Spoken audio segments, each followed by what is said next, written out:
No. I'll control myself now. Well, I mean, the Greeks love free speaking, you know what I mean, democracy and all the rest. Up to a point, up to a point, right? Up to a point. After a point, it becomes a bit too near the bone, right? So we'll just, right, okay. I'll crack jokes, but not at my own expense or anybody else's expense, right? Oh, David, I missed you, you know, when we went to this conference, had a drink and everything, I missed you, honestly. Yeah, I know. And you too, Claudia, yeah. Yeah, Next the last time we met was on the biomechanics in Japan. In Japan? Can Oh, that be? Yeah. Can that be, or did we meet after that? I don't think so. Are we going to Milan next summer? Ah, no, I'm not. I tell you what, I'll hit 3 injections, vaccines, and I'm going to Milan. I miss the conferences. I mean, enough of all this shit, honestly. Yeah, right. I mean, I had enough of Zoom and Teams and all the rest. Yeah. Honestly. Oh, Marcus. Oh, that's nice. That's nice. Hawaii. Hawaii. Promoting our next conference here.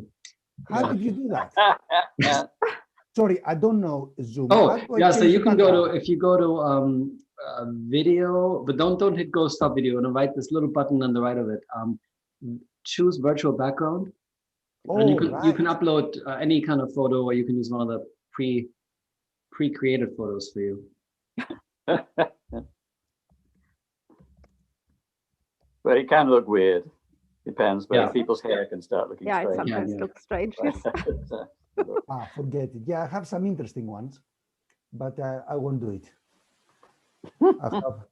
I have. You have a nice series. When I teach courtroom skills, I have a courtroom behind me, right? Mm-hmm. And I'm sitting. I'm sitting on the dock, right? I'm the defendant. So that's yeah. So I do that. Yeah. What else do I have? Yes, I have the corporate one from Cranfield, but who wants that? You know, it's like for the boring one. Is that a technical university of something? What is it, Claudia? That's a W. I go away, right? Which is like WT for Werkstofftechnik, Materials Engineering, TU Berlin. Yes, so we sort of a little bit stole the TU sign. It would go on like this. Do you see Peter Fratzel? How far away are you from Peter? Well, at the moment, while I'm at home, I'm basically 2 kilometers from the API. Oh, right. From TU, it's something like 30 kilometers. No, it's very near. We have some of his students do their PhD in my department at the not officially at the TU. Well, nice place to be then. Yes, there. Right. Yeah. Peter and his group and your group, yeah. Yeah, it's lovely. So so it's a very nice atmosphere in his group. He's a lovely man. Yeah. And very inspiring. I was just telling David the other day, all my friends were big and great, and they're all dead now. So in my CV, the recommendation sort of thing suggests for a recommendation from referees. Only Peter is older than me. Peter Fratzel. Yeah. Everyone else is dead and buried. I kid you not. John Currey, John Paul, Bob Kennedy, Jim McGregor, McNeil Alexander. You won't believe it. I work with these guys. Yeah. I have no one to referee and recommend me. It's unbelievable. And I'm not putting you, David. Maybe it's a bad omen, so I'm not putting your name on, David. Honestly. There you go. You're bad for people's health, Peter. No, you arrive at the point in life where the people you know who are dead are more than the people that are living, you know? Yeah. I have a few friends left. I can't even crack a joke, you know what I mean? The students think, oh, sir, you know, they treat you very seriously, you know what I mean? You know, I don't know. Anyway.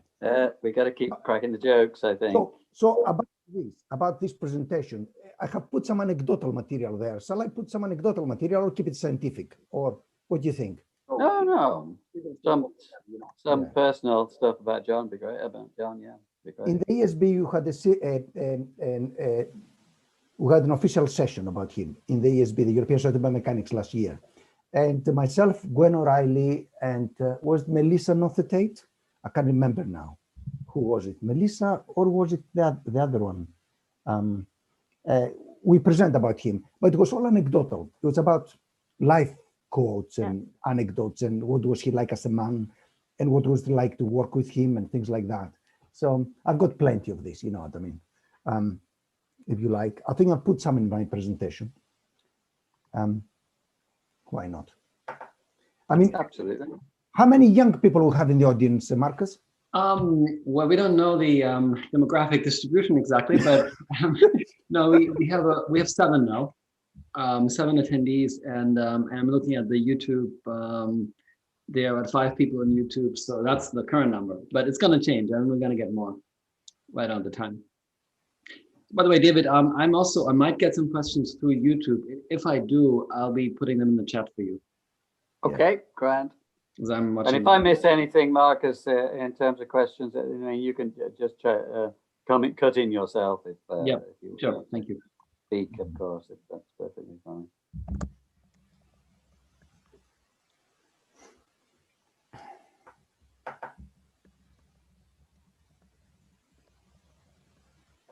Back in a second. Just switch off the camera back in a second. So that's enough light here, I think, isn't it? I think so. Okay.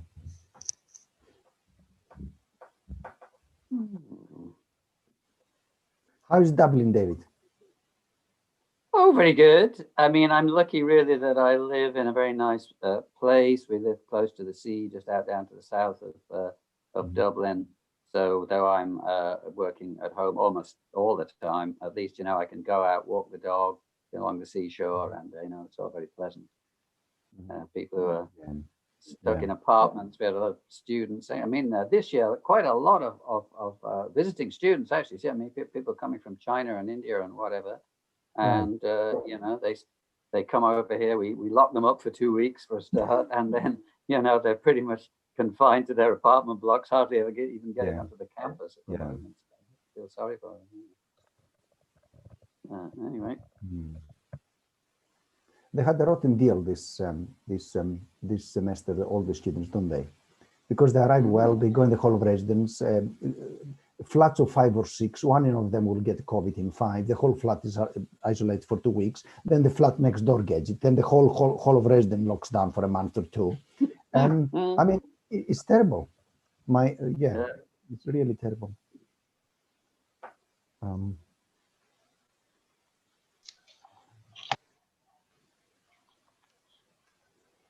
So how do we know? Oh, I can read the participants there now. Yes, I can see the participants. Yeah. Some of our friends. Hello, Brent. Hello, Claire. Hello, Francois. Nice to see you all under this. Oh, I know a few as well, yeah.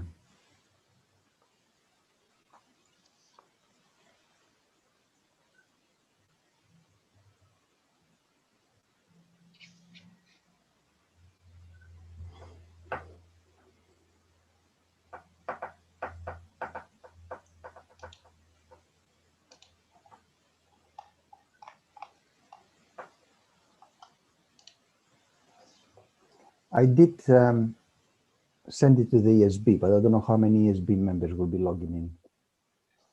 Yeah, and then I'll share the recording with you as well, Peter. So you can maybe share with them the YouTube recording as well. Yeah. All right. So I think we can slowly get started. So we might get a few more folks joining in, but I want to welcome everyone for the second JMBBM Frontiers webinar. This is the second one in the series. We had the first one with Viola Vogel about a month ago, and we have about one per month planned for the next couple of months. So please join us again. You can always find updates on Twitter. Follow the journal on Twitter, which is at MacBiomat on Twitter. That's a good way to find out when the next webinar will be. Or you can email me. My name is Markus Bühler. I'm the editor-in-chief for JMBBM. And I'm very excited today to welcome really a great set of speakers to honor John Currey's life and legacy. And David Taylor has kindly agreed to moderate the session, and he has put together the program, the speakers, the topic, the framing. And with that, I'll be handing it over to David. A few notes on logistics. Feel free to put questions either in the chat or in the Q&A function. You find the Q&A function at the bottom of your Zoom screen, or you can put in questions in the chat. Either way, we're going to be monitoring both. I know that many of you are watching as well on YouTube live stream. If you are watching on YouTube, I will be monitoring the YouTube, and I'll be passing the questions over to David so he has them as well. We have about an hour, but I told all of them that we can actually go over, maybe longer if we want, and that's fine. So I have a lot of time this morning reserved for this. We're going to go as long as we want. David will keep an eye on the time. It's his judgment. But with that being said, I think all logistics are clear, and excited to see you all, and excited to see a lot of people joining in. We're getting more people joining as we speak. So that's really good news. So welcome all, and really great to have all of you here today. And with that, David, it's your floor.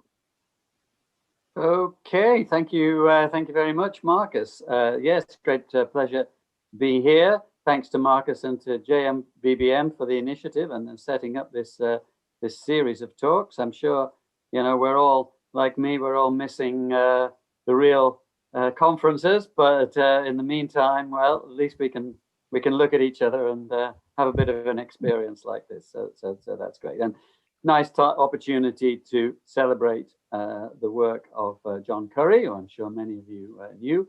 He was a great inspiration to me when I was starting off in this work. And I've realized looking back that there was a group of people there who really kind of invented the topic of biomechanics, which really didn't exist until they started.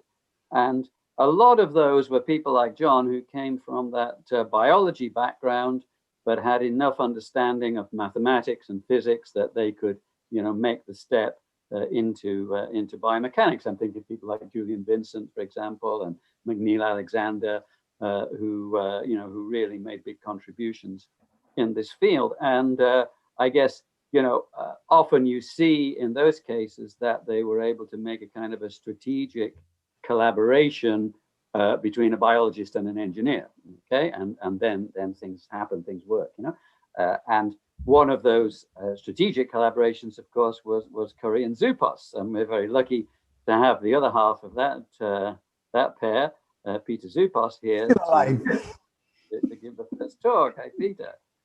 So Peter, I think you're going to do a bit of a mix of technical stuff, old work, new work, and a few reminiscences about John and his way of doing things. So happy to hand over the microphone to you.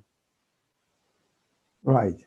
So I'm Peter Zupas. I'm from Cranfield University in England. I realized you did not introduce yourself, David. David from Trinity College Dublin, and Claudia will introduce herself in a minute. So let's see now. I'm not very well versed in Zoom because I use Teams here, but I think I share my presentation. Hopefully everything will go fine, and I will speak slowly. I think you can see my screen now. Let's start with this one. Hello. Okay. There you are. Yes, I'm getting that. Everything fine? Looks good to me. Okay. Oops. Right. Well, start from this phrase, which I realized that comes from a gospel, a sort of a spiritual song, and from Ezekiel, the valley of dead bones, them dry bones. It's something I heard Curry mentioning once, and I traced this and I found what the connection is. The thinking man there is, I don't know, it's a statue we have in Cranfield University. I like it. It's not redone. It's something more modernistic anyway. So it's Peter Zupas, Biomechanics Laboratory, Cranfield University in the UK. Right. How do we know John Currey? Well, I think those two things encapsulate him. His love for the outdoors. He liked the pigs. He used to wear his trainers, grab a stick and outdoor gear and climb some kind of peak somewhere here and there. The first weekend that I arrived in New York to work with him, incidentally, I only stayed with him 6 years in New York as a research fellow, only 6 years. But I was told later that we published together 26 papers. So it was apparently, according to John, the most prolific period of his life. So only 6 years, but it marks you for life working with this man. So we know him for his famous book, Bones, of course, John Currey. If you haven't bought it, just go and buy it, although it's out of print. I don't know how many versions of this we've got now. And the other one is his love for the outdoors. The first weekend I arrived there, he turned in my doorstep Sunday morning and said, right, get dressed, we're going. And he took me to the Yorkshire moors and the dales and all there, some forests. And he took me through my first paces in orienteering, right? I was shattered by the end of it. It was some experience. Anyway, that was John Currey. Now, I can't help thinking, right? Because he was a father of bone biomechanics, basic bone biomechanics, if we can call it that, where does this start from? Well, biomechanics, it used to be called iatromechanics, for those of you that you don't know. Iatro is from the Greek for doctor mechanics, and that was back in the 16th, 15th century, really, with Andrei Vesalius, who wrote the Humani Corpus Fabrica, the fabric of the human body. That was when first scientists, and these guys were not simply scientists, Galileo Galilei was the other one, nearly contemporary of Andrei Vesalius, 16th century in Padova, same time, 1564 to 1643, he established the first chair of anatomy worldwide, Galileo Galilei. These guys were polymaths. They weren't just mathematicians, they were biologists, they were medics, they're philosophers, the lot. They started the whole thing. So they sort of deconsecrated the human body, we can call it, and the Holy Inquisition went after them at the time because they understood in terms of bones and sinuses and tendons and ligaments and what have you. It was a temple, but they took it apart. So they started the whole thing, frankly. And there's people like them who make a mark throughout the centuries, you know what I mean? And they define the field, if you would like to call it like that. So had John, as a human being or as a sort of a person of some esteem, arrived there? Well, his father was CEO, apparently, of a company in Corsham, which is southwest England, not far away from Oxford. So in Oxford, he went to a grammar school or a private school. I'm not quite sure about this. He got a classical education, basically, as we call it in the UK. And he did a PhD then in Oxford as well. And then after the PhD, he boarded a whaling ship. Therefore, his love for whales and dolphins and all these aquatic mammals. Then he went to York as a young lecturer when York University only started in 1969. So I think he was the first or the second in the Department of Biology, and he appointed everyone else after him. So the Department of Biology in York at the moment is as big as a faculty, is massive. And York, since 69, within, let's say, from 69 till now, climbed to the first 10 clearly of the British universities. And it goes to the work down to the work of John and the people he hired and the people who followed of this achievement, really. Remarkable. Right. Well, I mean, to become something, I mean, you know, it's fate and purpose. Nothing is predestined, and things work out for you, or some things don't work out for you. Let's not sort of break any bones about it, as they say. But the problem with, not the problem, the good thing about John and I were very argumentative, the two of us. We disagreed most of the time, and it was a very adversary sort of an argumentative relationship. And John used to have two secretaries that was sharing part-time, 50-50, supporting him. When me and John used to meet in his room, Peggy and Julie were sitting outside waiting, ready to call the 999. 999 in Britain, in the UK, is the emergency service, either for an ambulance or the police. Because we did scream and yell at each other, I kid you not. He had a liking for mineral content, I was in for the organic stuff, the collagen, and we went at each other's, you know, I mean, we really argued a lot. And what was going on in our heads find itself on a paper. And the papers from this period reflect that, I think. And my advice then to the young is find someone you disagree with and work with them. Because that is going to produce the best papers that you can possibly have. Don't work with the people you agree with. Find the ones you don't agree with and work with them. So, early influences in John's life. Well, pearls, race horses, aquatic mammals, and everything else. He was a biologist. And after the PhD, and while he was a young lecturer in New York, he got a sabbatical to work with Rayleigh and Bernstein in America. So that's where he learned his engineering, or whatever he needed, the materials testing part and the engineering parts of his profession. So he was a profound biologist, but he learned the basics. And then, as a biologist, he used to gather these examples. So he worked with, let me see if this works here. Oh, yes, it does. I have a tablet here, and I should be able to make it work as a laser pointer. Right, so he used to work with whale vertebrae. In fact, I remember the time I was in York working in the lab, and we got a call. A whale has been beached in Flabberog Head. Flabberog Head is one of the northeast beaches near York. And the Coast Guard called him and said, we have a whale, it's beached, it's dead, would you have an interest? So John got into the Land Rover, picked up us and some chainsaws, and made all the way to Flabberog Head to sort of meet with his whale. And when he arrived there, he stuck the chainsaw and the scalpels and everything to get out the tympanic bulla from this animal. That's how you get bite samples. And then he collected vertebrae.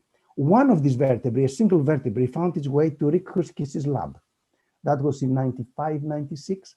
And from this single specimen, because it's so massive, they cut out hundreds of samples. So John appreciated size. So something that big, which could produce that's a tympanic bulla for a whale, which produce something that big, is invaluable. So this was a mineral composite of 90% mineral. This was a massive cancellous bone bank. What else did we work with? We worked on the narwhal, on the monoceros, monodon, which is the tusk of this whale, which is a massive tooth, basically. It's made of dentin. So, and then years later, we worked on the rostrum of the whale Mesoplodon densirostris, a bone which is 98% mineral.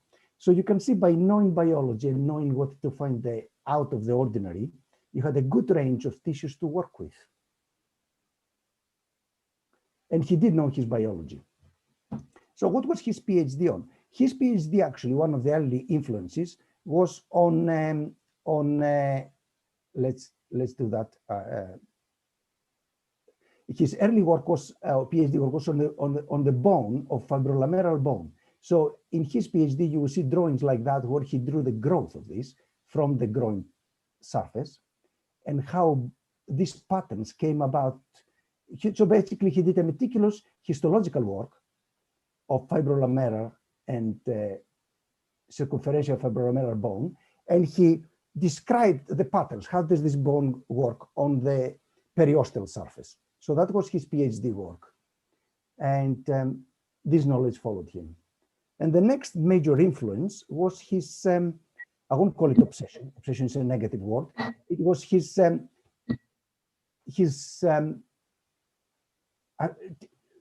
attention that he paid on the effect of the mineral content on bones across species and across various bones, any kind of bone that you can make. So this ternary diagram, I think I used it once first in 1998. We borrowed this from Sidney Lee's paper, and we put all the bones we had in the lab. And you can see here that in fact, in nature, as the mineral goes into this biocomposite, water and collagen comes out, or the relative proportion of the three sort of changes. So there is the rostrum, the cirrostris. It's as mineral or as ceramic as this mug that I drink coffee, a cup of coffee from. It's really very brittle and has really 1 or 2% of collagen, practically no water, a very dry bone. And then you can see that you have the whale tympanic bulla there and everything else ending in antlers on that side, which has only 30 to 40% mineral, weight per weight. So in nature, there's a trajectory there, right? And we are somewhere here in between, human femur. So that is the broad spectrum, the whole panoply of bones in nature. that they were designed to do different things. And that's what John was grappling with all his life, collecting all this, freezers full of it, and looking at the properties. All these bones have been optimized for a mechanical function. There's no doubt about it. And the point is, why? What are they meant to do? What are they offering? Now, unfortunately, concentrating on the mineral, you fall into this trap. The radiologists and radiographers, and basically since the X-rays were devised, used to call bone whatever they saw on the screen. But what they saw in the screen was the shadow of the mineral. Bone is not just mineral. On its osteoid, it's mostly organic. So basically, calling the shadow something of a white shadow bone is not all of it. It's not most of the story. So unfortunately, those that they think see bone with X-ray eyes forget what bone is all about. So it shouldn't be. Maybe the things you know are the things you should forget. And the things you don't know are the things you should go after. I don't know if I sound like Donald Rumsfeld, but it is actually. That's what research is. If you concentrate on the obvious, you miss the less obvious, which is what it really matters. So, I mean, we know about structure and function in bone, the microscale to macro scale. But what is the question? If we have all this intricacy and complexity, what is the question, as Rick Heiskis used to if that is the answer that nature came up with, what is the question that the question is meant to answer? Right? Okay, there's a friend of mine, Eriops. I borrowed this from some other lecture of another eminent person. Early transition amphibian, lived 295 million years ago, emerged from the sea, before the dinosaurs, a pre-dinosaur, let's call it. And for those of you anthropologists or anatomists among you, with a good knowledge of anatomy, you can name every single joint and bone of this body. So the question is then, pose the right question and you get more answers. That's a story. If 295 million years later, this template, what we call a skeleton, is still there, it's more or less the same. I can see ribs, I can see femurs, I can see the lot. Why is it so good? Well, in engineering, you know, if a design survives the test of time, it's a bloody good design. So why is this such a good design, right? We can argue this forever, maybe over a beer or a coffee, right? Well, it's more generic though, right? What is a skeleton? There's various skeletons. Let's take my dog out of it. So do these creatures have skeletons? Does their balloon have a skeleton? They all do. It's what keeps them together. What keeps this organic phase separate from the environment. The environment can be air, can be gas, can be solid, can be water. And to prove the point, I've got there this one. That's what my dog would look like, I love dogs, in one of the gas giants of the universe, Jupiter, for instance. There wouldn't be a hard surface against which my skeleton will transfer my body, right? But it will be floating around. But it has a skeleton. It's the ropes and the canopy that keeps this together, right? So skeletons are something that you cannot do without, whether it's an exoskeleton or the endoskeleton. So the inescapable conclusion then is that skeletons, the primary function of these structures is mechanical. So it's a make or break, or it's a life or death situation for most animals, really. So where do we go from here if we were to pursue a research road? Well, what questions can we ask? Well, the answer is always thinking out of the box. And think of biological examples that defy wisdom, knowledge, and convention. So there's the antler conundrum. And that's where I joined the bandwagon. I joined the bandwagon as a research fellow to study antlers with John. They want a physicist and engineer in biology department, and I was the man to sort of bring some kind of maths into the equation. Now, why is antler so important? Well, John always used to sort of be proud of his hand-waving lectures and arguments. And he used to quote Lewis Carroll, "What use is a book without picture?" Maybe there's an Oxford connection there as well. There certainly is one. So here are some video clips now. For those of you that are not very familiar with bones, or you don't know how bones work or function. So let's see now. I hope this plays.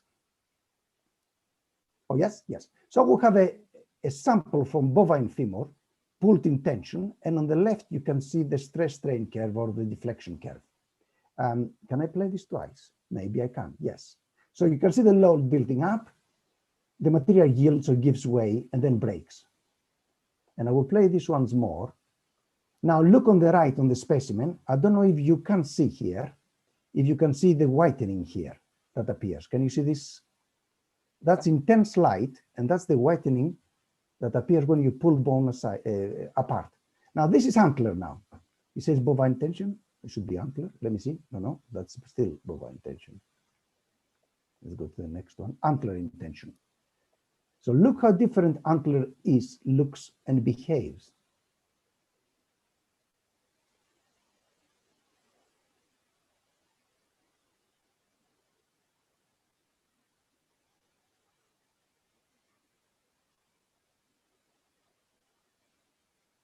Keeps on going.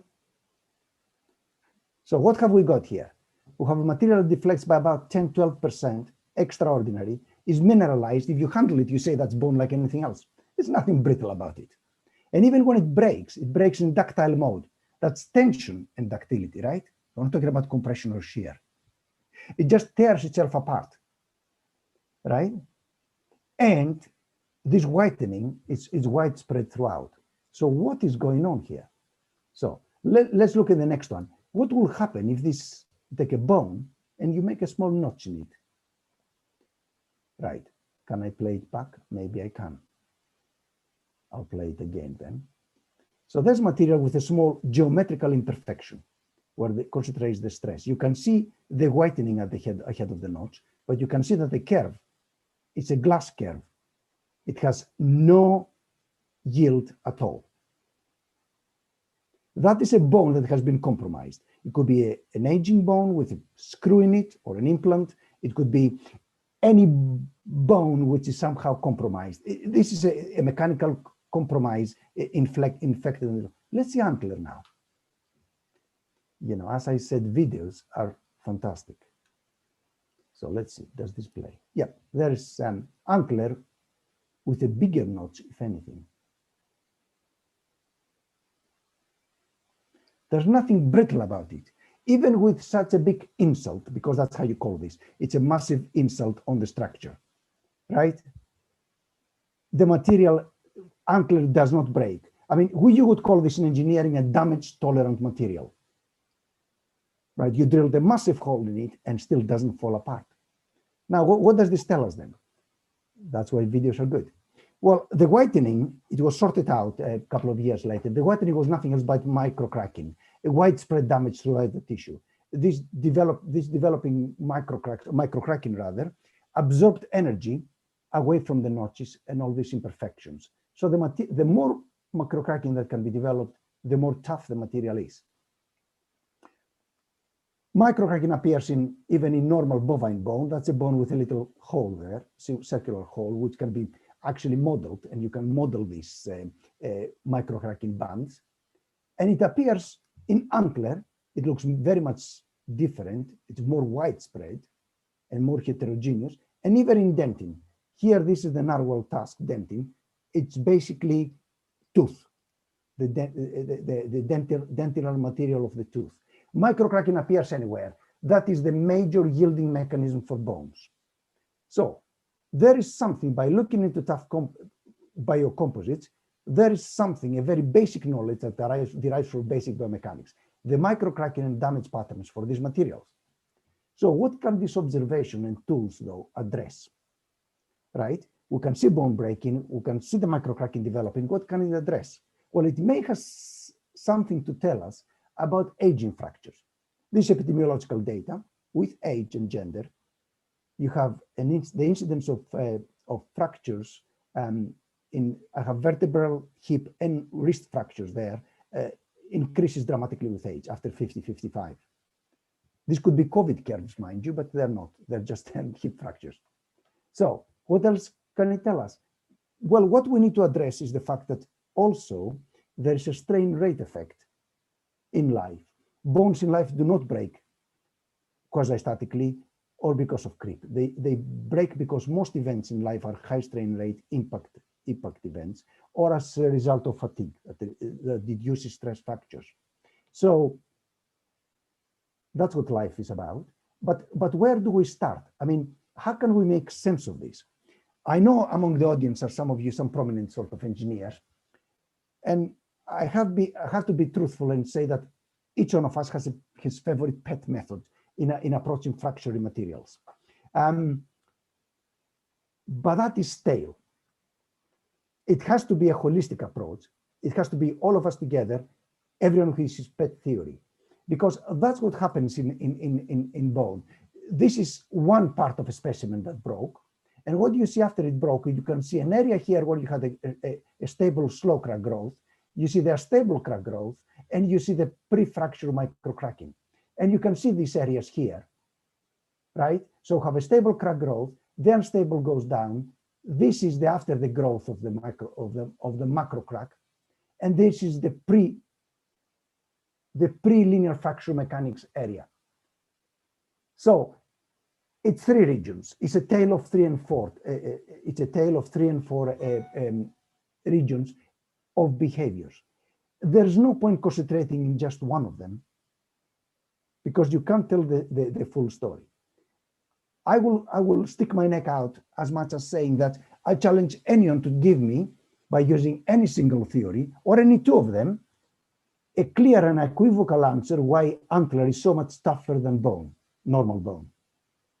You have to use the whole lot. You have to use the panoply of methods to describe this, because that's where nature is so much better than any kind of man-made engineering design. It uses everything to achieve what they want to achieve. Nature wants to achieve. So what we did here, we have a number of papers there. What we did here is that what we found really is these bulleted sort of conclusions, that the degree to which bone is brittle depends on the amount of damage it's able to sustain. This yielding, how long can you draw this yielding curve? How far can it go after the yield? The more the damage, the tougher the bone appears to be. The key to bone brittleness in particular, and at high strain rates, was the localization of the damage. So basically there is a fracture plane anyway. This fracture plane starts growing at some point. It's important that we delay its growth before it actually starts. And when it grows, this fracture has to be stable, naturally, like green stick fractures are stable, right? So what it matters is that the damage is spatially distributed and it's not localized, and also in the time frame where it appears, early or relatively late. So if that's what happens when you pull a simple strip of bone apart, localization is very critical, but it has to, that was the instinctive feeling, it has to do with stress relaxation effects. And that comes from the organic phase and the intricate heterogeneity of the material. So at that point, I may have departed from John's sort of mentality a bit, and I thought that's biophysical in its origin, right? And that happens at the nanoscale. It's not simply mineral. The mineral, it's the wood and the trees. The mineral is there and it's for everyone to see, but the very presence of the mineral affects the whole milieu of bone. And together with the organic, it creates something else. So one of the tests that John used to love, and I know it's not widely adopted or universally adopted and used, is the Tattersall tapping, the work of fracture test. The good thing about this test is this V notch that you grow you cut into the material, and this has the advantage that let's change the ink a minute. That has the advantage that as the crack grows, the crack always grows from here. It meets an ever widening crack front that stabilizes the fracture, right? Now, I'll show you some effects of this in another video in a minute. But that is a test that John applied throughout his life in various materials, and he got some very interesting results. I mean, it just shows that depending on the tool you engage and how you use it, you can get absolutely nothing or very valuable conclusions. So using work of fracture tests now and changing two parameters, changing the stroke rate, right? And applying it in different species. What do you get? Well, you get effects like that the test give you a material property for most of these materials. For most of what we call brittle bones, the Tattersall tapping test give you a constant value, give or take with standard deviation or what have you. So basically, you change the strain rate and the test give you the same value. So basically, it can produce what we call a material property. We would only call this a material property because it's a constant. But if you look at antler, probably, I don't want to mark up this curve, so I'll change the thing again. Bear with me, but let's make it orange. If you look at the antler behavior, antler, which is what we know, it becomes tougher and tougher with the strain rate, orders of magnitude, 1 or 2 orders of magnitude, 1.5. So the faster you load antler, the faster you try to break this material, the more energy it absorbs. No wonder it accumulates all this energy, consumes all this energy, and no wonder the fracture is always so stable. And the stability of the fracture can be expressed with these numbers. I don't know if you see here. This is the number of samples that broke in a ductile or a brittle mode. So what do you see here? Let's see the conclusions. At low strain rates, quasi-static, up to walking speed, all bones, including human bone, cow bone, tiger femur, antler, they all break in this mode in a stable fashion, and they produce material properties. However, start increasing the loading rate, and you can see that becomes completely brittle. None of them broke in a ductile mode, none of them here, in human and cow material. If I should have dentin here, dentin is very much similar to that one. And on the other side, deer antler, even at the most higher strain rates, completely ductile. So it's the qualitative and quantitative way that these materials behave, completely different. Now, you may be simplistic and say that's part of the mineral content. Antler has less mineral, but it's not the full story, right? But clearly, these materials have a decreasing mineral content from there to there, from top to bottom. This is a decreasing mineral content, and this is the dramatic effect it produces. Okay, so what did I do about it? I took human bone, a few samples, produced bins, a number of samples per strain rate, used 4 different strain rates, put them into context. That would be, for instance, here, impact and automotive conditions. That would be a simple fall. That would be quasi-static, and that would be creep. You might ask, what would creep be in nature? Well, going to the supermarket and coming back home carrying your shopping bags. That would be a constant force applying over half an hour. That would be creep. But really, none of us experience a fracture in these conditions. That's what we're interested about. Car crashes, impact and falls. So let's see then how human bone breaks in these conditions. Let's hope this plays. So the first of them is a 64-year-old male from the femur. It's a beam with a chevron notch, 200 millimeters a second. Now the rate does not always tell you much. I would suggest that you concentrate on the time it takes to break this, because of structural and size effects, the rate doesn't say much. So a big bone will require a bigger deformation rate to produce the same effect. A very small sample with a very small deflection will produce bigger strains. So basically, that's something that happens within 1 to 10 milliseconds. Pulse duration. It's like lying on the road and a car rolling over you in a slow pace. No, so that's the first one. Sorry, that is the impact one. 1 to 10 milliseconds is an automotive car crash. So sorry, 1 to 10 milliseconds is the automotive car crash. When you crash your car and you hit the dashboard or your knees hit the dashboard, it's 10 milliseconds impact. And there is now let's stop this for a minute, if I can. No, I can't. I was a 75-year-old, so it's 10 years older material, but a much slower rate.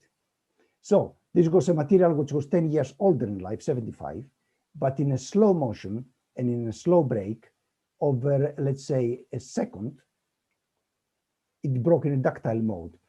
The previous one in 10 milliseconds broke in a completely brittle mode. Okay, what does this tell us? Well, let's put the whole thing together. Well, what have we got really that cooperative works towards the same message? We have the actual curves. So this is a ductile curve after the peak load. This is a semi-brittle curve.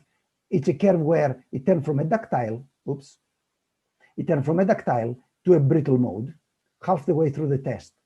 And those of you that have done fractography, you can see that in these curves as well. So there is advancing crack front, that is a ductile throughout, a rough fracture surface. This is half the way rough and half the way flat. So slow crack growth, fast crack growth. So no matter what, either from the very effect on the fracture surface or from the curves, you can tell how these samples broke. If you didn't have one, you have the other. In forensic biomechanics, for instance, while we work in crime work and everything, because we haven't experienced the effect, we haven't got strains and loads up when the thing happens, we haven't recorded anything, you can tell for the fracture surface when the fracture became unstable. So what do we get if you put the two things together? So there's a 3D diagram where you have the strain rate, you have the work of fracture values, and the age of the individuals. So you see that there's a peak.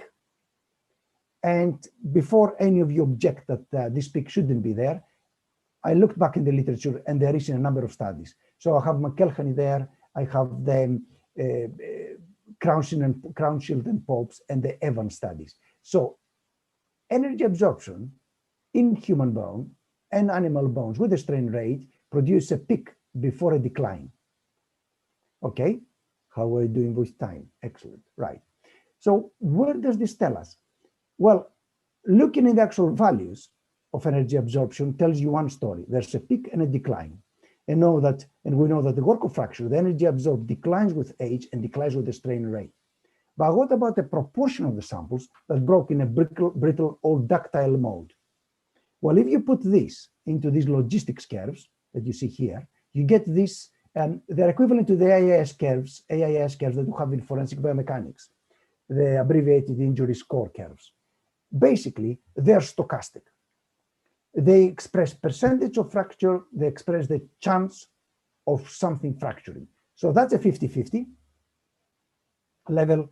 There is the young, there is the old. And what do you see there?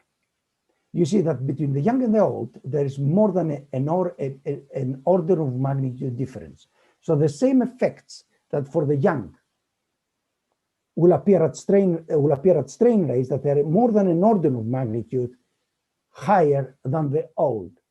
So when you play in the park and you are 70-year-old and you fall flat in your face because you didn't catch the ball well, you are bound to have a fracture. When you are young, you can be tossed and thrown about or fall on your own will, and nothing much will happen to you. You simply cross this threshold between safe and unsafe behavior. And this diagram, in a nutshell, puts three parameters together and brings into the equation this stochasticity, that the chance of breaking something, it's much higher when you're old than if you're young.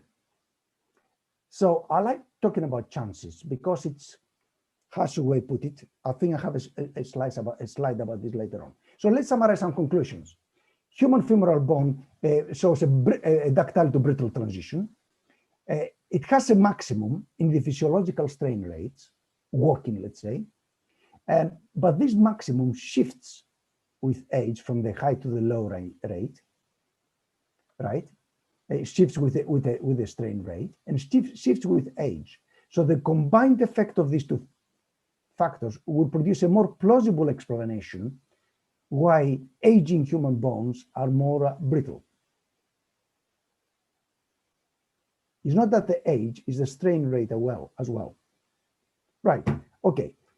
Now, can we marry these with the biophysical effects we mentioned before, the localization or the threshold? Well, maybe we can. Clearly, this has something to do with the organic phase, because when we did what we call this combined ZAX-WAX tests, zap the bone with X-rays in a synchrotron source and observe the strains in the mineral and the collagen, you may have seen that this before in various papers. A number of people do this nowadays, measure the strain at the crystal level and at the collagen fibril level. Right? We get something like that. We did not simply look of these deformations while we were stretching the bone. We looked just after the bone samples were broken. So if you can imagine, there is the bone sample in the vise and it's been pulled apart, right? Let me draw it here. I hope that my drawing is not too sort of bad. So you pull this bone apart. What will happen is it will break at some point. As you saw before, when the bone breaks, there's a deformation, there's a gap appearing there, naturally. Naturally, if there's a gap, that means that these two parts have been stretched. And what happens? It's the thing that no one looked before. These will recoil. So you have two pieces of bone, after the fracture happens, that they recoil, right? What will happen then exactly at that point? So what we did is we zapped bone exactly at that point to observe the crystal and the collagen structures strains at the point where the two bits of bone were recoiling back to the original dimensions. And surprise, surprise, there's your mineral, a linear elastic material. You relieve the load, the strain vanishes instantly, and the collagen shows these relaxation curves, right? No surprise there. However, what was interesting is that you look at the relaxation rate of this collagen here, and you compare this with the effects that we examined before. The relaxation rate of these effects are similar to the relaxation rate that bone, when you deform it, crosses from ductile to brittle. We talked about ductile to brittle transition, and that after certain strain rate, every bone becomes brittle, except antler, perhaps. The rate of that these effects happen is at the rate of just above running speed, or at the rate that the collagen, the organic phase, stress relaxes inside the material. So how do we, I like drawing, let's say, how can we draw this? Okay, let's say we have a piece of material which has been deformed in whatever way. And let's say that, let's change the ink now to green. Let's say that a microcrack appears there somewhere in this unit material volume. As soon as it appears, energy will be released. Now, that will have a stress redistribution around this that will be felt with the speed of sound throughout the rest of the material, will be transmitted through. So this vibration, well, acoustic emission will tell you this. If you stick an acoustic emission sensor, you will hear the crack releasing energy. The material, the stresses around this crack will reorganize themselves, resettle. The speed by which this will happen depends on the organic phase, depends on the stress relaxation. So what this tells me is that all these microcracks will happen if the insult that we put on the material, the load rate, is higher than the rate by which the material can stress relax and cope with the damage that was inflicted on it. This will become unstable. We'll have a damage localization there, and that will go into a stable fracture. So really, the bone properties are more than density or mineral content. They're a factor of the loading environment. There's definitely a ductile to brittle transition effect in more or less everything except the miraculous antlers.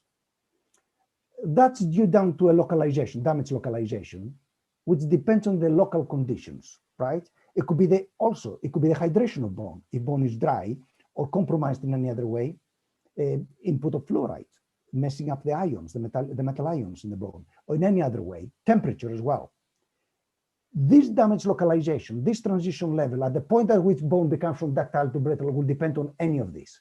It's really stochastic, right? So some people will experience a brittle fracture, some will not. But the basic origin of this is biophysical. And that's where I put this philosophical, if you don't mind, I'm Greek, I like philosophy. I put this threesome of an analogy. We used to think of bone as solid. Solid bone is an amalgamation or a table of 5 mechanical properties. Then we thought of bone as fluid, or bone is fluid because it changes in life, in vivo. Well, I would like to think it as gas now. Gas means it's stochastic. It will do whatever it wants, depending on the conditions imposed upon it. So it's not neither solid or fluid, it's more or less gas. So something is certain in life is that bone never stays the same in the short term or the long term, or under stress. We call it homeostasis. Homeostasis it's your favorite state of the solid at any point in life. It can be anything. You can define homeostasis in different ways. And the last is, perhaps it's more important to do a lot of thinking in life than do a lot of doing.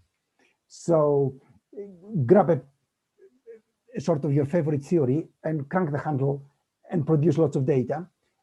Just think out of the box. And I think we'll have an interesting research discussion after that point. And thank you for listening. Okay, thank you very much, Peter, and very interesting talk. Excuse me. Yeah, great videos. You took all the risks there, showing videos and sketching as you went along, but we appreciated it because it really livened up the topic. So, can I ask now? Are there any questions? Please type your questions in if you have them. So yeah, I mean, so you're developing through an idea there, Peter, as you say, that it's about the soft tissue, it's about the collagen and maybe the other soft tissue elements and their time-dependent behavior, which I can certainly appreciate. It's going to affect the strain rate and all that. What is happening then, do you think, with aging? Is it that the strain rate behavior of those soft tissues is changing, or what's happening there? Well, I did a couple of research papers on this, where I tried to pin it on the collagen unequivocally. It's the collagen. The collagen gets sick. I mean, think about it. Our cells do not function as well or regenerate ourselves after 40, 50, 60 years old, right? Our skin shows that, right? The wrinkles and all the rest. So the collagen we produce at 60 or 70 or 80 is not the same collagen we produced at 20, 30, 40. So I thought, right, it's all down to the collagen. It's a very elusive thing to prove that the collagen itself deteriorates that much with age. But I think it's a combination. The incipient damage that's torsion to the material of these cracks with life. The fact that the mineral itself gets doped with other metal ions, basically garbage in life. Fluoride is one of the various other metals we absorb it from the environment. The association with the mineral and the collagen, plus the collagen cross-links and the integrity of the collagen itself, all these factors together make aging bone more brittle. But right. It is not the collagen alone. I'm prepared to concede that. And I thought it was an excellent point that you made there, that we're all working with our own little theories and approaches and our own experimental techniques, and really we have to pull this together because it's bigger than anybody's particular idea. We're getting a couple of comments then from Nick Curry, who remembers all the bones being in the freezer at home. Yes, all our families have to suffer from this. And from Deepak Bashish there, thank you, Deepak. Oh, Deepak, hi. He remembers the conversations in the pub, and that's very nice. Any other questions or comments before we maybe move on? The impression that superior toughness of anthers compared to regular bone is mainly due to their higher content in collagen, less mineral. You seem to say that there's something else to explain toughness. Well, I think you'd agree, Peter, that it is to do with the larger amount of collagen, but it's mainly just understanding really what that collagen does. Yeah. I mean, we say higher or lower mineral content, but it's relative, right? So the relative ratio of the two contents is changing. So As the mineral content goes up, the collagen content goes down. So in antler, it's the reverse. There's more collagen for the certain amount of mineral. So the ratio of the two, you can work on the ratio if you don't want to work in absolute values of mineral content. I have put forward a couple of suggestions, like the higher heterogeneity. We don't see the collagen lamellae being stuck together as much, cemented together as much in a normal bone. There are true gaps in between them. They uncoil like a sort of a hose pipe, a reinforced hose pipe. As you pull it, they uncoil. I mean, that's another energy absorbing mechanism. But can we pin it down on this one? I don't think so. I don't want to be absolutist. I want to be open-minded, and I'm open to every suggestions. I'm not here. It's not my purpose in life to explain antlers. Fergal O'Brien is Fergal. Hi, asking, hi, Fergal, is asking what topics you discussed on and off licensed premises. It says here, but I think he really wants to know what you and John most argued about. But I think it was the hard tissue, soft tissue, yeah. or the mineral phase. Well, I mean, if you want anecdotal information, on arrival, the first day he took me down to Derwent College, I think Derwent College in York, for a lunch. And over lunch, he explained to me, I have this thing. He says, and my favorite sort of, I put my money on the mineral content. And I said to John, John, have you thought of the organic phase? And he says, oh, rub, my dear man, rub. He ruffled his hair and everything, you know. And he says, rub, you know. But again, he's looking at it for a certain viewpoint. So after arguing with me for 3, 4, 5, 6 years, we both decided it's a combination of both. So, yeah. That's fair enough. It is a composite material after all. It is, exactly. I think I better pull this to a close. There are one or two other comments because the time is getting on. So we have no defined finishing time, but we obviously don't want to keep people for too long. So they know my email. They can email me if they have any. Obviously, absolutely, Peter. And the discussion goes on. So thanks a lot, Peter. We have two more shorter talks, and the first of I guess what we're trying to do now is to look at the different materials apart from bone, which John worked on, and he worked on all kinds of things.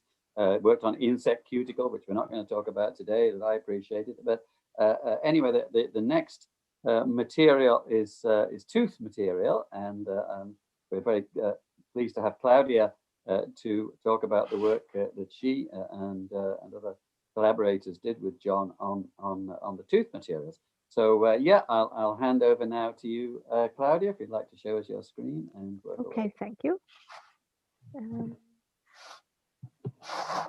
Share this. Do you see it? So now. Yes, I'm getting that now. Yeah. Okay. Yeah. Okay. So I hope it works. So thank you very much. In the beginning, David, Peter, and Marcus, I think, for organizing this webinar and for inviting me. And I would like to thank my colleagues who are named here. And John was a major driver for this work that we performed on breaking crown dentine. John was part of our DFG grant, where we looked at natural and artificial teeth. He said he was there to keep us on the straight and narrow, which was, of course, quite an understatement. John inoculated us with understanding safety factors. He wrote, an obvious feature of safety factors in bones is that they are insufficient to prevent bones from breaking from time to time. So the engineer would say this is a fail-safe concept in bones. But teeth are different to bones. They hardly ever break in vivo unless they have been treated by a dentist or there's trauma.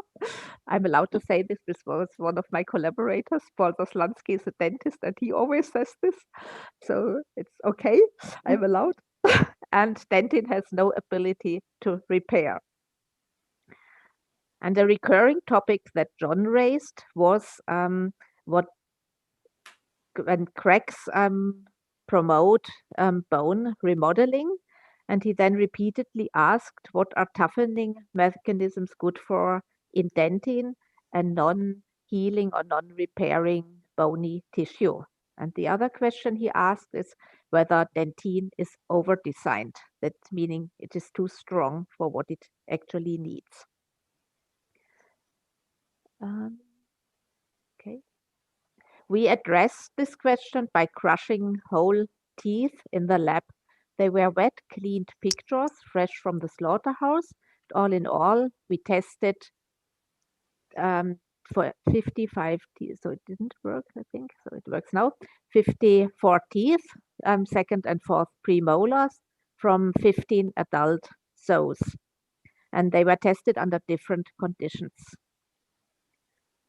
We addressed this, we further did this during quasi-static testing. We looked with digital image correlation. And here you see the development while the load increases. And the first large strains are seen at the interface between the tooth and the bone. So the tooth is intruded into the bone socket, and the at the beginning, homogeneous strain distribution on the crown becomes more and more inhomogeneous with a maximum near the load introduction site and maxima on the side of the crown.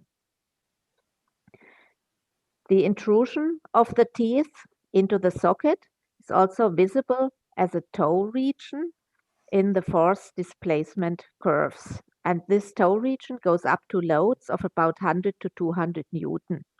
At higher loads exceeding this threshold, the curves exhibit a rather linear relationship between force and displacement.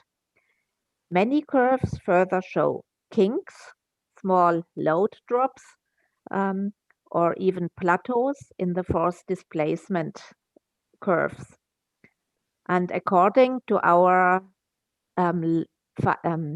failure criterion, which was a 10% load drop, all the teeth sustained very high loads, up to 1,000 for the smaller teeth and up to several thousand, 3,000 Newtons for the bigger P4 teeth. And even teeth showing marked kinks in the force displacement curves, like these two, for example, which corresponds to significant fracture at intermediate loads, sustained extremely high fracture loads. And even though the P2 teeth are smaller than the P4 teeth and they generally sustain lower loads, this does not mean that they sustain lower stresses. It is a quite comforting result that all damage and failure loads are much higher than the typical chewing loads that are up to 500 Newtons. This was measured for third premolars of pigs, and similar values have been measured for humans. So this means that these teeth have a ×5 safety factor against catastrophic failure. This is in the upper range of values that John estimated for a variety of load-carrying bones. We therefore conclude that teeth are very well adapted to survive single large overload events. Such overloads, however, should be very rare events for teeth, and they are further prevented by pain sensation and the reflex to open your mouth instantly. It might be surprising at first that these loads were sustained by the teeth, even though most of them showed at least mild signs of wear. We will soon see this. Dome-like layered structures are, however, well built to resist loading, even in cases of moderate wear. And even though our premolars here are shovel-shaped, they are sufficiently similar to such domes and behave in a similar way. And here you see 3D reconstructions, volume reconstructions of micro-CT data. And these show cracks in circumpulpal dentine, here seen by the black arrows. And most of the damage appears as shearing off as parts of the tooth, often enamel with a little bit of dentine, but also sometimes bigger parts of dentine. And only about 30% of the tested teeth manifested damage that was visible by micro-CT in dentine. The other teeth only showed chipping off of enamel. And if the teeth are more heavily worn down and big parts of dentine are exposed, shown here, so these black lines, then we see crushing of the material below the anvil, often visible also by such an imprint. And we see big cracks and splitting of the tooth, invariably in the mesiodistal orientation. The cracks in circumpalpal dentine are often diverted towards the DEJ or even outwards into enamel. This is definitely true for teeth where enamel protects dentine sufficiently. If this protection is lost due to extensive wear, then the cracks go straight down into the pulp and into the roots, and we have massive damage also in the roots.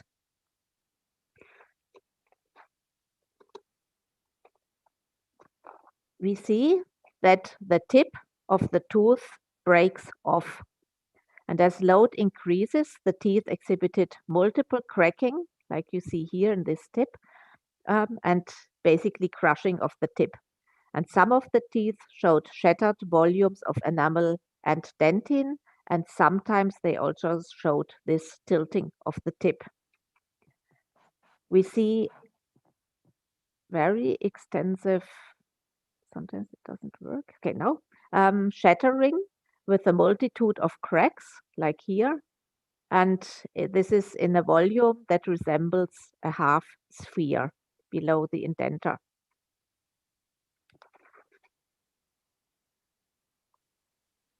Further, we observed these very long longitudinal straight cracks. In this example, we see a crack that is wide and straight and open on one side of the tooth, on the mesial side, and very thin on the distal side. This crack developed, therefore, on the mesial side and advanced in distal and in apical direction. Concomitantly, dentine pieces are jammed into the crack opening, like you see here, for example. This presses the crack faces apart near the upper part, while shear deformation and banding take place. The split of pieces of enamel that are visible here may be the reason for tilting of the tip. We saw diagonal shear bands here, which are marked by the yellow arrows. And this was a very unexpected observation. These bands appear to originate from enamel on this side and propagate through dentine at an angle of about 45 degrees to the long axis of the tooth. Further, we saw that these two bands were actually one, they were connected. The magnified views here, these two, show that the bands consist of an array of cracks oriented orthogonal to the main band trajectory. The texture consists of segments of dentine that are separated by cracks at regular intervals of about 20 microns. And in some regions of the bands, we saw that the tubules appear to be clearly rotated with respect to the orientation in the adjacent non-fractured dentine. This offers proof that shearing took place. Shifting and torsion of the segments are therefore an energy dissipating mechanism, slowing the crack down and preventing catastrophic failure. To the best of our knowledge, such a mechanism has never been shown before for dentine. And the reason for this 20 micrometer bending is not clear so far. It may be perhaps the size of the tubules or the incremental lines of the collagen fibers. Most cracks in circumpalpal dentine were rather straight. We observed typical toughening mechanisms like uncracked ligaments, you see here, for example, but mainly at the end of such long cracks and also usually in the softer dentine on the outside and the softer dentine and more tough dentine of the roots. And the mechanisms observed most were crack diversion and multiple cracking, what you see here and here everywhere. The following sketch summarizes the failure cascade. In teeth with intact enamel, shown on the left-hand side, cracking of enamel and sub-DEJ soft dentine may initiate the crack in circumpulpal dentine here. Such cracks are often diverted. These are two different views from the side and from the front of the tooth. If extensive wear occurs, the cracks are directly initiated in the circumpulpal dentine and go straight down. In both cases, following the overload and once the crack has overcome the higher toughness of outer dentine, it rushes forward in a very brittle manner through the lower toughness circumpulpal dentine. Then these longitudinal cracks are usually stopped because of additional cracking of enamel and sub-DEJ dentine, which continues to take place, and because the stress field changes due to the widening of the tooth towards the roots. And these interpretations are supported by further evaluation of the load displacement curves. Because the crack is running parallel to the loading direction, high loads are still supported. The smaller load kinks relate to further progression of the long crack, and the higher 10% load drop relates to further longitudinal crack opening and to crushing of the tooth tip. The very high forces and sustained by the teeth and also keen questioning of John focused our attention on the still unresolved question of experimental determination of the stresses in dentine. If we normalize the forces by the area of the roots at the furcation, we see extremely low stress values in the range of 50 megapascal as a maximum. Further, we see that the curves are surprisingly similar and do not show a lot of variation. And the point where we measured this is just above where the stresses are shed into bone. And this explains all this together, why it is often so difficult to drive cracks into the roots. And further, this value provides an estimate of the maximum stresses that can be dissipated into the jawbone. Directly beneath the anvil, very high stresses are sustained, up to 1000 megapascal. And they show also higher variation. And these values may give an estimate at which stresses natural teeth, which are a mix of enamel and dentine, start to break. So finally, coming back to the safety factors that were John found so fascinating and important, we ask again the questions whether dentine or teeth are over-designed. Yes, we think they are over-designed regarding strength, and they are designed according to a safe life concept. Crack formation is avoided, and there's a high quasi-static safety factor and a lower but still sufficiently high fatigue safety factor. And why does dentine then need these toughening mechanisms? We assume this is to stop cracks from seldom extreme overload events from entering the roots and the pulp. Last but not least, I would like to share some memories of John. I will remember him always as a scientist who never lost his excitement about fracture and his devotion to get the science right, and as a very dedicated mentor for young scientists. Further, he had a wonderful sense of humor. In one of his visits, he got stuck frequently in the S-Bahn, which suffered from ice and snow in Berlin. And impressed by German engineering, he said several times, "Ja, ja, Vorsprung durch Technik." and he loved nature and inspiring discussions.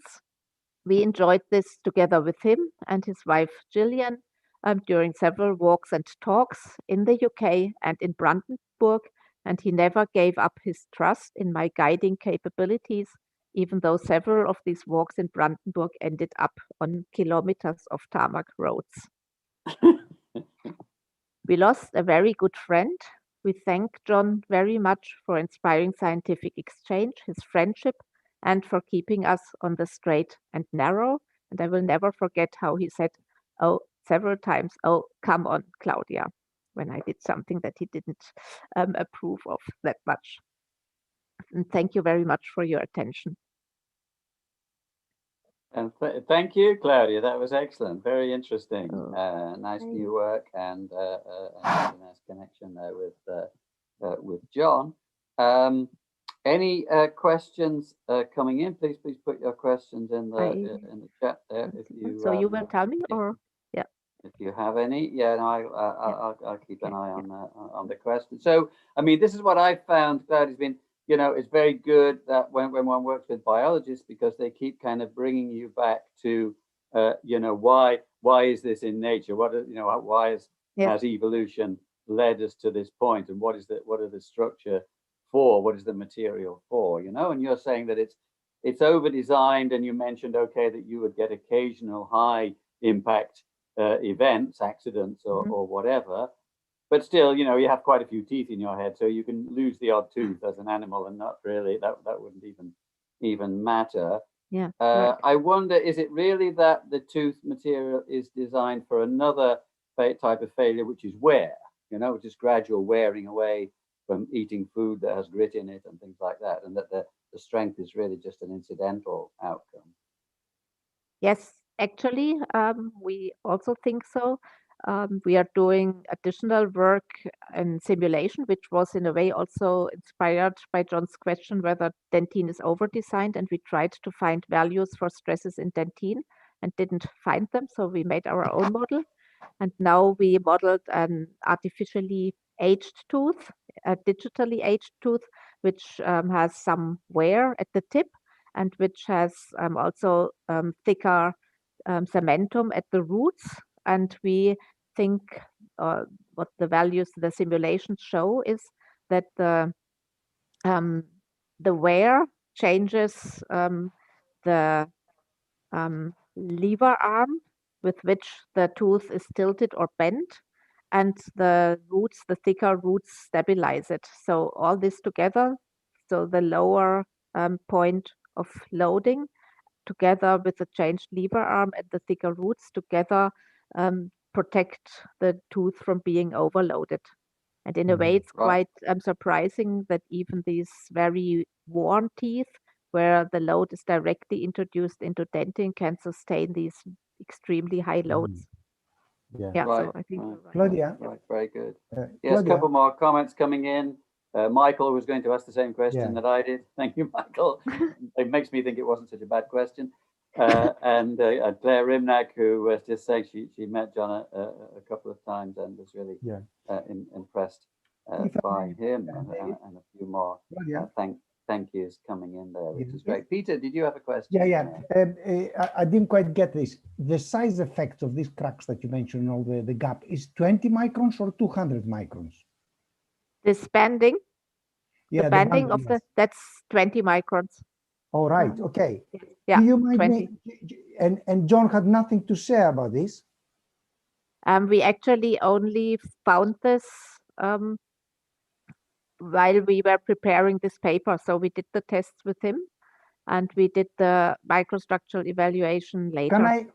Can I share my screen with you a minute? Yes, sure. I stop this. Right. Now, there is my screen. This is from a paper with John, actually. I think John was part of this in 1996. Let me see. Let's share it now. Can you see it? Mm-hmm. Yes. Look at the scale bar there. 20 microns. Oh, wow. Yeah. Right. When we were pulling apart the narwhal dentin samples, we observed something extraordinary. This material is a biocomposite. It's very tough. It's like antler. very unidirectional in layers, so much so that I thought, oh, there's an idea for a patent there, you know, if we could replicate this. And the other thing is, it is, oh, I can't make this anymore. Oh, I could, yes. That is the fiber angle, and there's the worked under the curve. Completely insensitive. It's an isotropic composite in various angles, insensitive to the fiber angle. And we thought, my God, I mean, imagine if you have a panel for the wing of a plane that's like that, right? And we couldn't explain this. So we looked in the microscopy, and I think I did that in Dundee in a microscope, and I was explaining. And then this is the growing, this is the pulp cavity of the bone, of the tooth. And these are called chalcospheroids. That's how dentin mineralizes. So basically there are seeds in this organic matrix every so often. And from these seeds, the mineral crystals start growing outwards till they are bud. So this is like an hexagonal pattern. And then the tooth, the dentin mineralizes. Well, the scale of these structures is so the whole toughness of dentin is based on the fact that no matter how you twist it, you bend it, compression, tension, whatever, it will always break in shear between the chalcospheroids. Because these are balls held with organic in between. No matter what you do, they will go in between in shear, no matter what. So that makes it very tough, very stable, very ductile, and makes the microcracking this nice pattern, this pixelated pattern at about 20 microns, which is the growth of these mineralizing spheres. Yeah. They're fronts, really. If there isn't one mineralizing front, they're tiny ones stuck together, and they all grow in all dimensions, right? Yes. So it's, that's interesting. I think we should have a look at that. I'm not. I'll tell you what, you send me teeth, not your teeth, one of these teeth.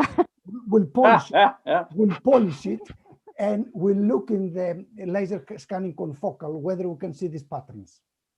There you go. That's some more work for you both to do. Thank you, Peter. That's very, very useful. Great that you could pull that up. Oh, okay. Look, thanks again, Claudia. We'd better move on now to to our final speaker. That was fascinating. So the last talk is going to be from Zhen Yin, and this is another material which John did pioneering work on, which is nacre. And at the time when John was doing it, it was kind of pretty unusual to bother looking at stuff in seashells, I think. But since then, it has really blossomed as a topic, and certainly in the last decade or so, there's been a huge amount of work done, especially in the sense of making biomimetic materials based on this nacre structure because of its very unusual toughness.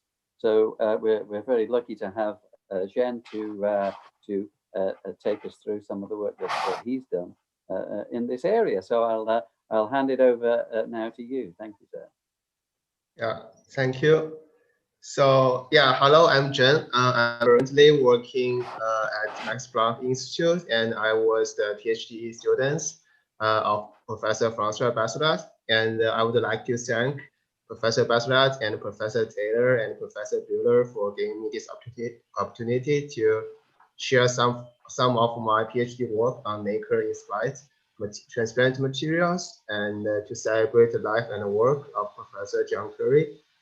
So Professor Currey's classical work on nacre in 1970s, it was actually one of the first papers I was reading when I started my PhD.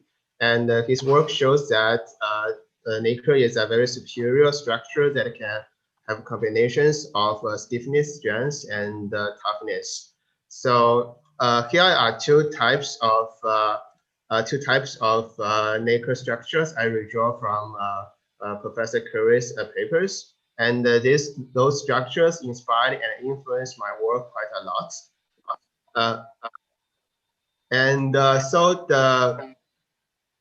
So the primary work in my PhD is trying to overcome the brittleness of glass, as we know that glass is a very important engineering material that has been widely used in many applications. But the problem is glass is very brittle, and they are usually the weakest components in those applications.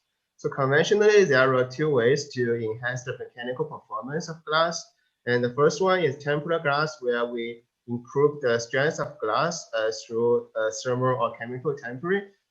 And the other method is laminated glass, where we use polymer interlayers to hold the glass fragment together upon fracture. But the problem is that neither of these methods actually change the brittleness of glass, and glass is still brittle. So we might need some new ways to overcome the brittleness and improve the performance of glass while maintaining the high transparency of glass. And so it is quite interesting that many biological materials, they are very tough materials, but they are actually made of brittle constituents and very weak proteins. For example, and the roots of their amplification and toughness actually comes from their very well organized and well designed microstructures. For example, we can find those very well organized brick and mortar structures in nacre, and also coarse-ply structures in the inner tooth enamel and also fish scales. And those like twisted plywood structures, which are also called polygon structures in the mantis shrimp club. So it will be interesting to implement those microstructures to design new bio-inspired architectural materials that can combine, mechanically dissimilar materials into a very well organized and well designed architectures to have to improve the toughness. So the question is that how can we how can we implement those microstructures and to duplicate the structure and the mechanism in those biological materials? So in our work, we use 3D laser engraving to carve the weak interfaces within glass, so that the bio-inspired architectures can be formed by those weak interfaces. And we laminated those engraved glass sheets together to form a 3D architectures. And the advantage of this technique is that it can produce highly controlled architectures with high precision. We can freely control the geometry and the overall arrangement of all the building blocks. And another important factor is that we need to choose the right interlayer materials, because we know that in biological materials, for example, in nacre, those interfaces are very, they have low stiffness and low strength, but they are highly deformable in shear deformation. So a lot of energy was dissipated and absorbed through the shear deformation of this organic interface. So we test a variety of transparent polymer adhesives. Some of them are very brittle, so yeah, they don't deform quite a lot in shear. And some of them are very strong, so they usually lead to the brittle fracture of glass substrates.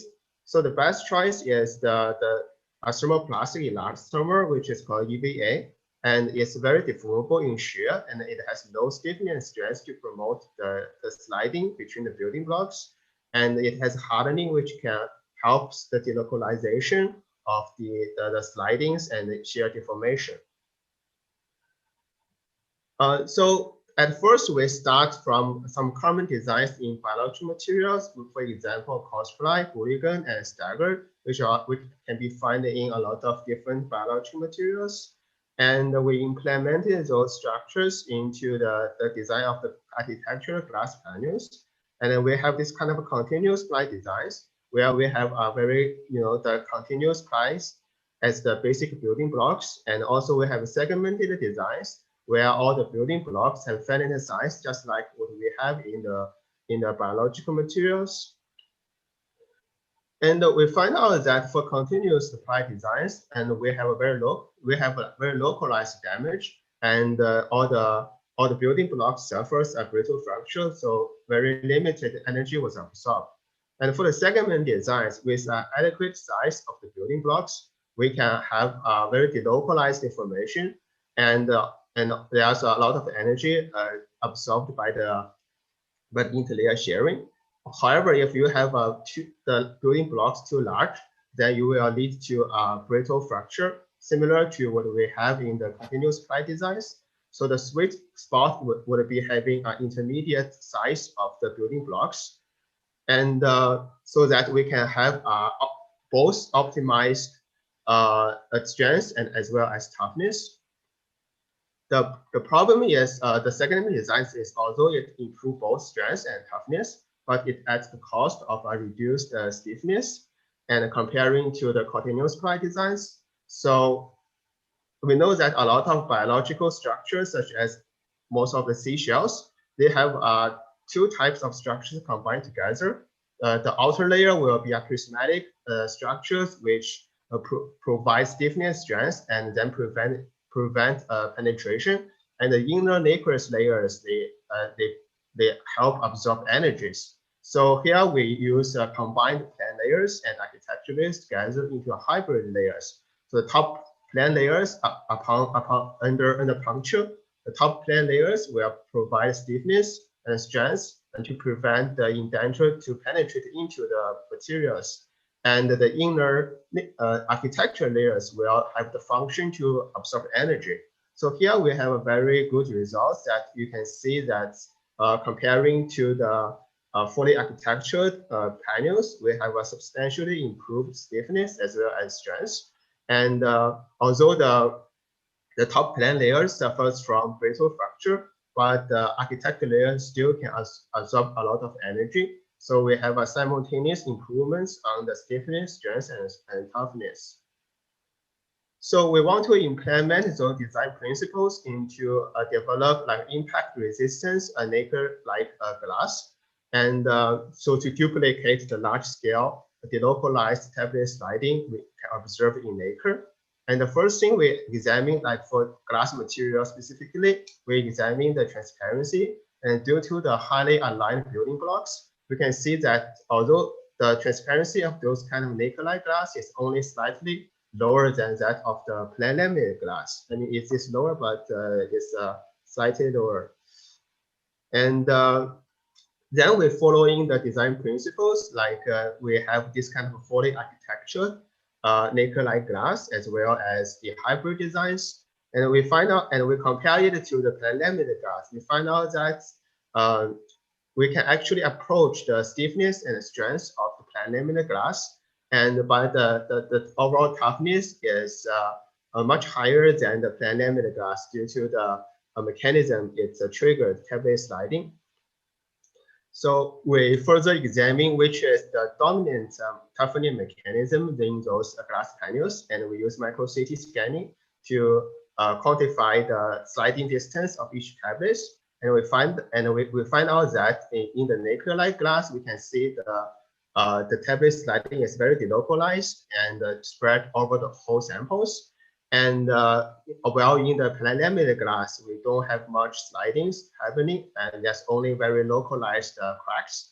And we compute the energy absorption based on the sliding distance, and we find out that it is roughly the same as we can get from the puncture test, the force and displacement curve from the front of the puncture test, which proves that the large-scale tablet sliding is the most dominant toughening mechanisms in those nacre-like architectured glass.